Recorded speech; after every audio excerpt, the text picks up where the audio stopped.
This is going to give you nightmares.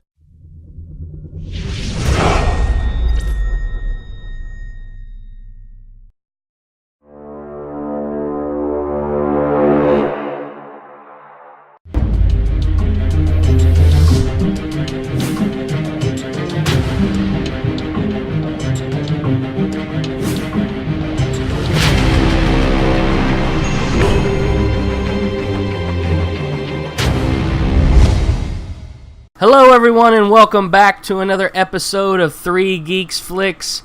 Joining me as always is the Muse, Justin Kyle. Say hello everyone, Justin. Hello everyone. Ah yes, and of course I am the Tech, Mitchell Wright. We're back. It's been a few weeks. We've had a lot of crazy crap going on as far as our lives, personally in general, but we finally got set down to take the time to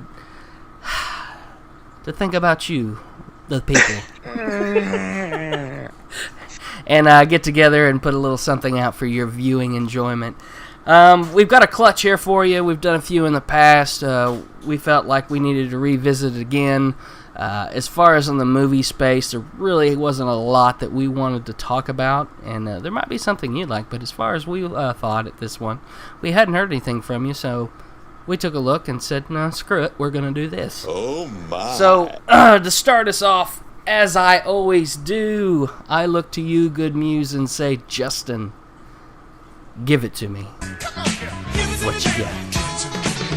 Okay, so just to remind people, A Clutch is a solid movie, generally around the 8 to 8.5 range. It's like you found an old sour straw in the couch. You find it, you pick it up, you're like, ooh, look at this, and you go ahead and eat it. It actually tasted better after being on the couch for months at a time. That's nasty. It's something that when it comes on TV, you always stop and watch. You feel like you just found a treat on the television, so you finish it. Absolutely. And the best clutches, thinking about this, a best clutch is when you turn onto a channel and you see opening credits and you don't know what it is, and then that movie comes on, and you're like, yes, you found it. Perfect timing, right? That's the best. Well said.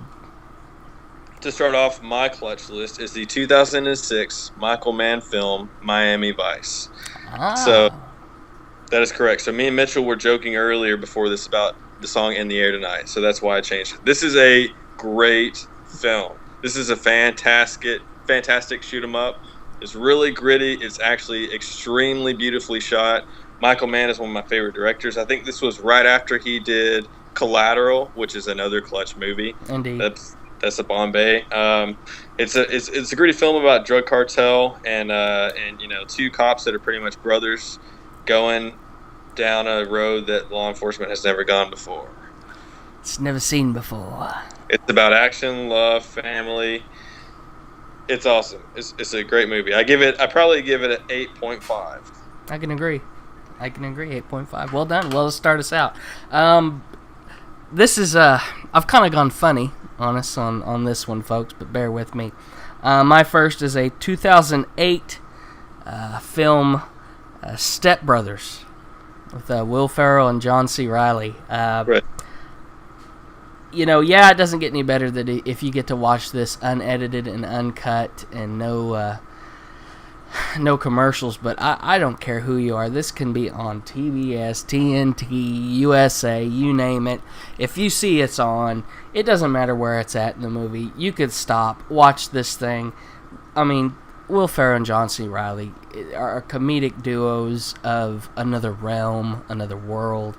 The writing, the acting, the delivery, just the whole movie is just this one big ridiculous cluster, and it makes complete sense, and it's great, and it's definitely a film that there's been times where there's been nothing on, and I've been like, oh hey, Step Brothers, and you know what, I can watch it probably more than once in a week, so definite clutch film for me.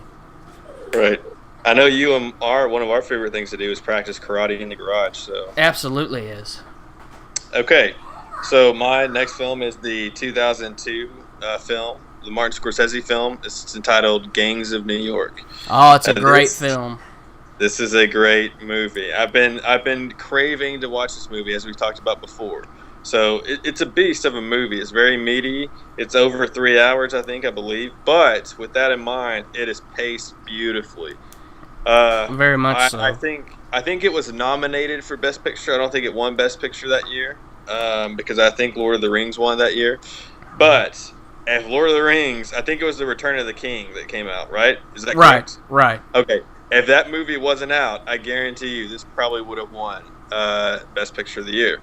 That opening battle scene with, of course, Mr. Liam Neeson. How iconic is that? That one take when they're starting off and they go all the way out in the snow. Leo DiCaprio throws in an amazing performance. One of my favorites of his. The brutality of the violence back then. The thriller. It's a love story. It's a growing of age story. Right. It's all of these genres molded into one epicness.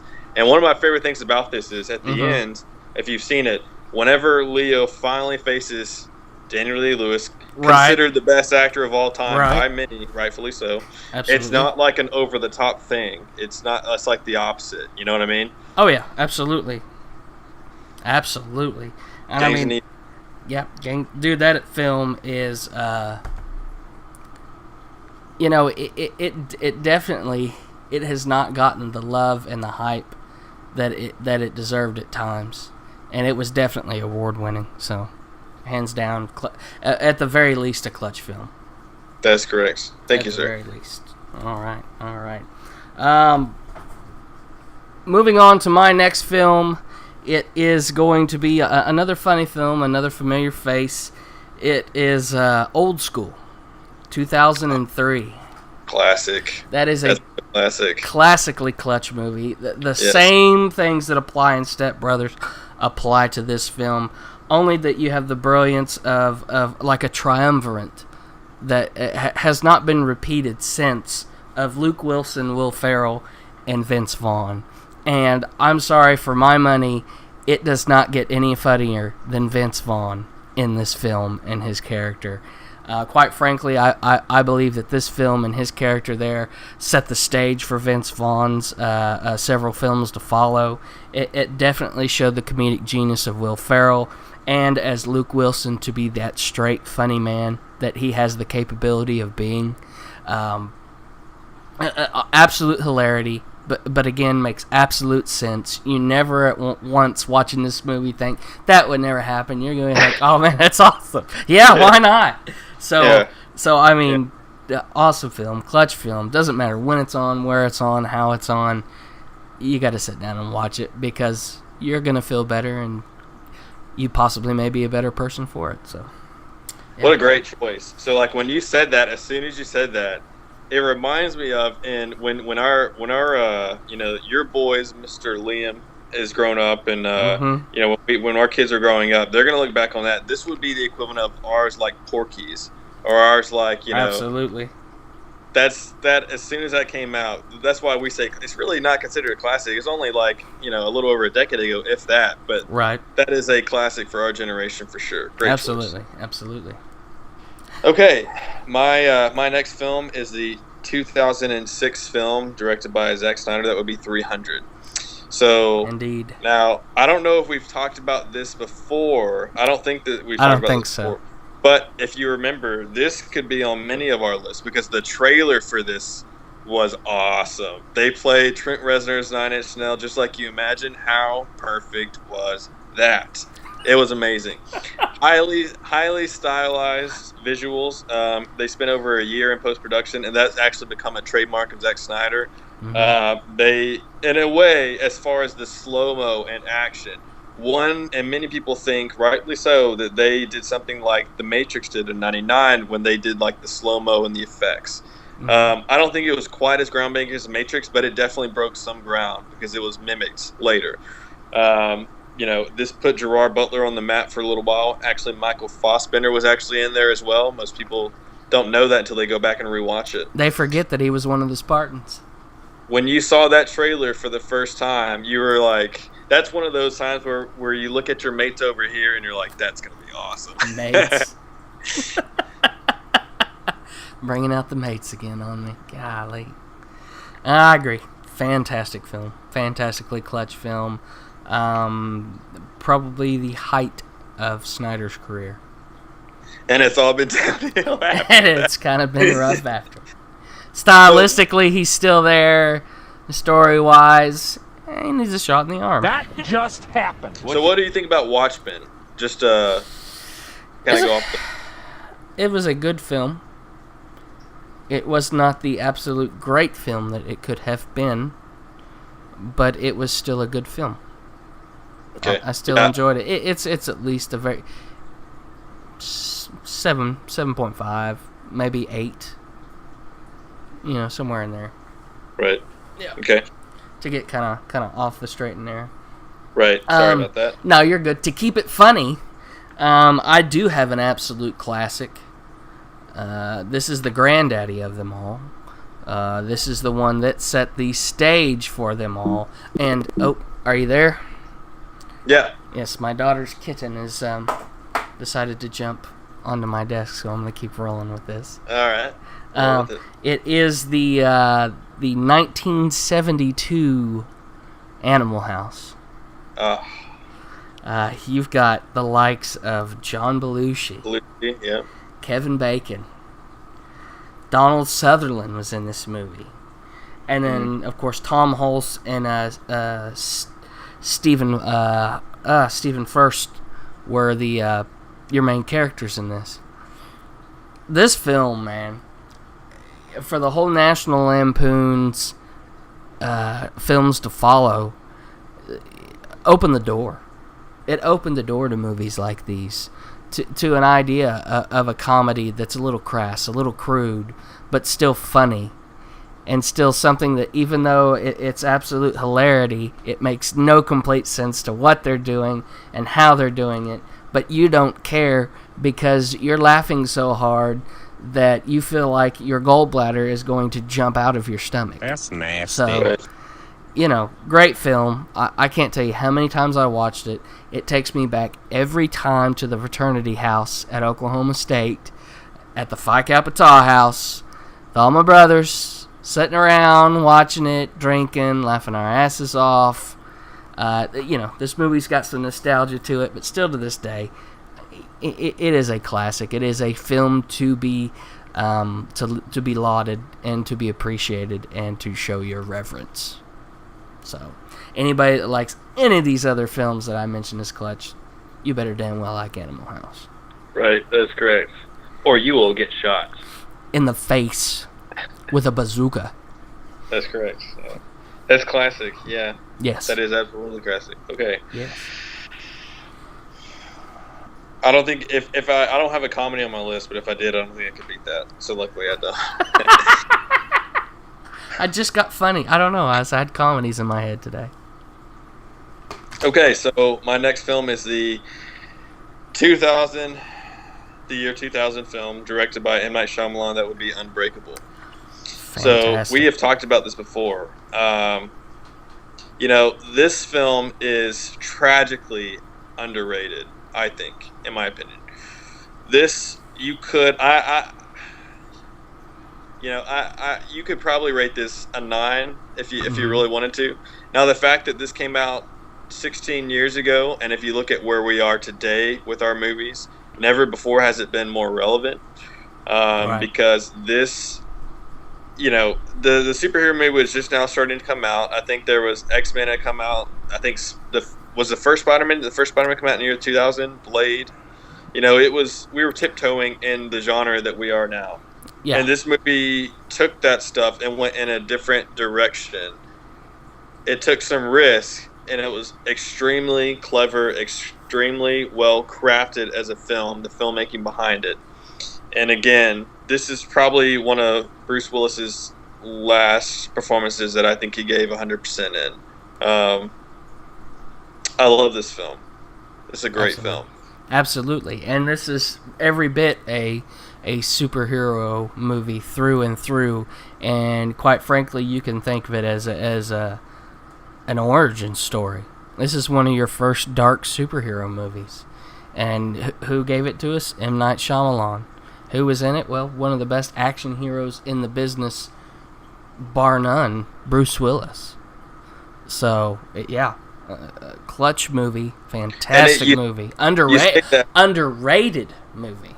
That's correct. And you say action, one of the greatest action. He is one of the greatest action heroes. But this is not an action movie. This is not action packed at all. This is a human story, a human drama, a coming to age story. I say that, but it's like, an evolving story, a self realization, and it is gritty. Mm-hmm.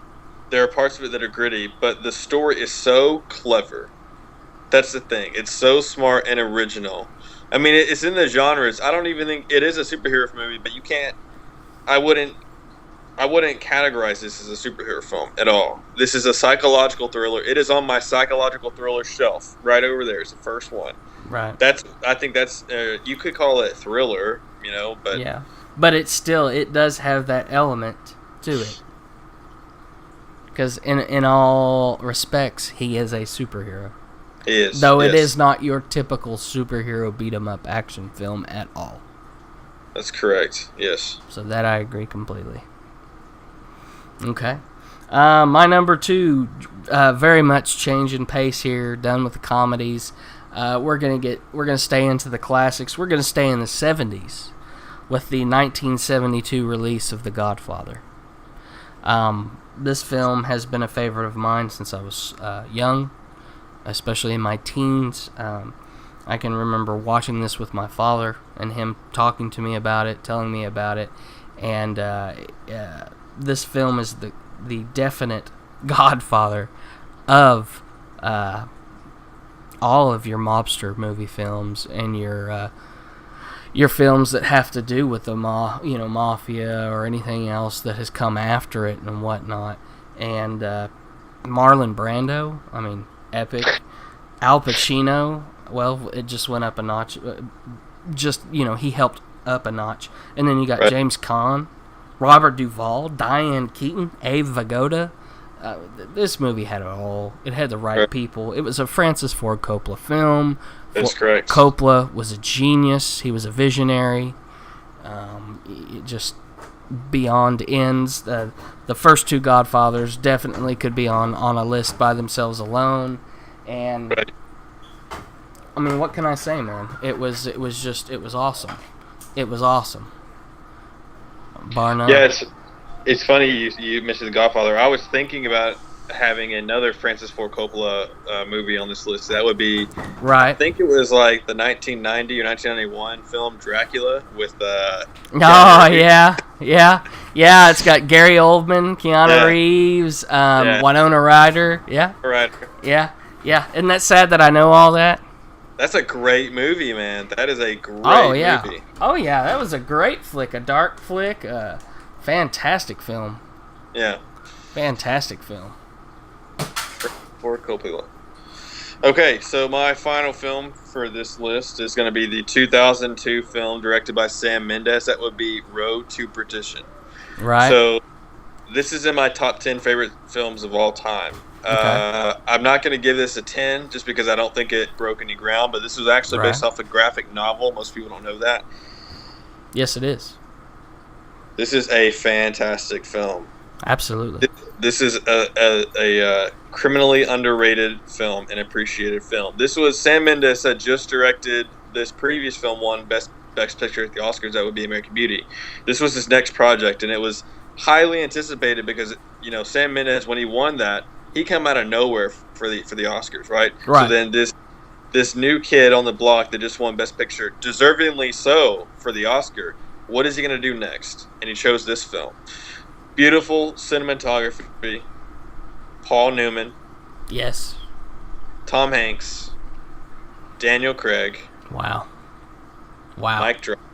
Mic drop. Mic drop. Walk off into the sunset on that one, sir. Almost literally. And the story between the father and son. The kid actor, I don't know his name. He was just cast as Superman in the Supergirl series, I think. But that was his first. Oh, yeah. I cannot think of his name, but I know exactly who you're talking about because he's also be on Teen Wolf. Tyler Hoechlin? Yes, something like it's Tyler something. Yeah. Yeah. This was his first role. It was a great film. This is also a period piece, right, in the 1930s. Yes, it is. There's also a gang. I guess you could say it's not really a mafia movie, but it's kind of in that same vein, I guess, if you will.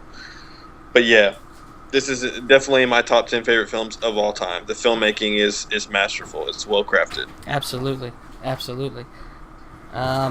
My last film, and I'm sorry if you can hear that, but the cat is playing with something over beside us. Oh, okay. Yeah. But my last film, and this one is definitely being pulled out of the deep reaches of my back end, and hopefully there'll be a little bit of a mic drop on this one. Not quite like Road to Perdition, but we'll see. Is the October 21st, 2001 release of K-Pax. That's a great film, bro. That's also one of my top 10 favorite films of all time. Jeff Bridges, Kevin Spacey, in a time of movies that had a twist. This movie was just awesome. It was definitely a drama. There was a story to be told. It had inklings of a science fiction feel, but was very grounded in the real and everything, as far as Bridges' family, the psych hospital, the past events. This was definitely a drama of dramas. Fantastic cast, right. Beautifully acted. Awesome performances, absolutely underrated and very little talked about. Yes. And I feel this film deserves more than it has been given and more voice than has been said about it. And if you've never seen it, you have to go pick it up and sit and watch it. It is a masterfully done film. Yeah, it's something else. I mean, that's a mic drop in my opinion. Okay, so that's a great choice. K-Pax is a great choice. Now, we haven't talked about this, and we didn't talk about this with Road Perdition either, but both of these films, the music, the soundtrack could be rated a 10. Absolutely. How original they both were. So, Thomas Newman scored mine. Edward Shearer scored yours. Mine is textbook Newman. Yours is extremely original and extremely fitting. The way that he uses the pianos and just like the weird drum kits and everything like that. Oh, yeah. The music called Grand Central, when you first see Spacey's character in Grand Central looking up and you see like the dust particles and the sun shining on him, it was perfect. This is a perfect movie. And then the visuals, the use of light in this film. That's correct. Is just awesome. And it's still at the end of this film, it makes you wonder. Just goes, was he? No, maybe. And see, yeah, that's what's cool is it walks a fine line between, I guess, the reality of it and I can't say it better myself. Absolutely. All right. Well, there you have it, folks. There is our list for Clutch Films this day, which it's a Saturday. It's June 18th, 2016. Yeah, I am totally in weekend mode because my brain is just... I'm right there with you. Yeah, it's just like, no, I'm done. But anyways, of course, as always, check us out on Facebook, 3 Geeks Flix, Flix. Give us a like. Holler at us, leave comments, let us know if there's something you'd like to see. Get involved. We can have you on a Geek Speak. But also, if you don't like Facebook, you can reach us on Twitter. That's at the number 3 Geeks Flix, Flix. Follow us, do the same, troll us, comment, let us know what you want to see. That way we can do a Geek Speak and have you on, of course, YouTube, where we're at 3 Geeks Flix. The letters that spell out 3, the words that spell out Geeks and Flix, but Flix is Flix. I don't know if I confused you enough there, but I'll try again more later.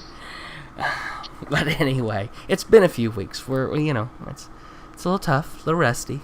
Don't judge us. Got to get the creaks out. Oh, but anyway, I just want to say I appreciate you all sticking around, hanging in there, waiting for us to get back at it, get back in the swing at it. Leave us comments, let us know. We will get back to you. But until then, Stay tuned to the glow of those monitors. So we're going to catch you next time. Good night.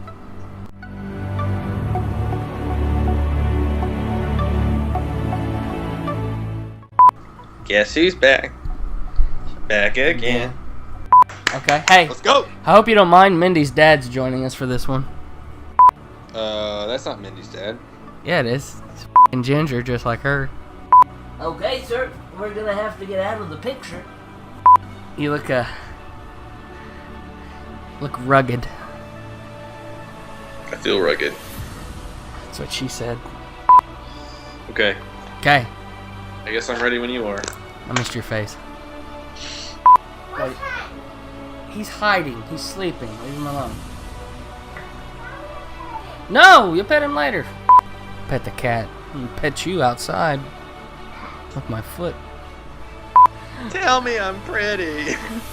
Take me to the movie. Show me that you love me. Okay. Go do something for a little bit. If you don't go do something for a little bit, I'm gonna go find a pair of your underwear and put it on YouTube. Did that happen last night or something?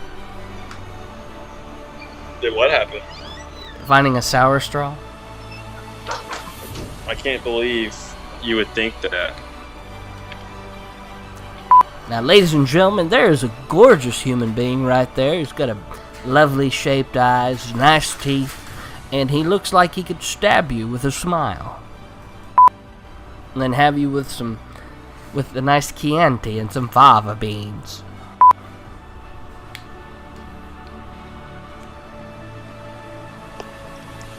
Tell me, Justin. Got some Honey Nut Cheerios, and then is that Cocoa Pebbles? Yep. Yes. And Frosted Flakes. They're great. Really? Yeah.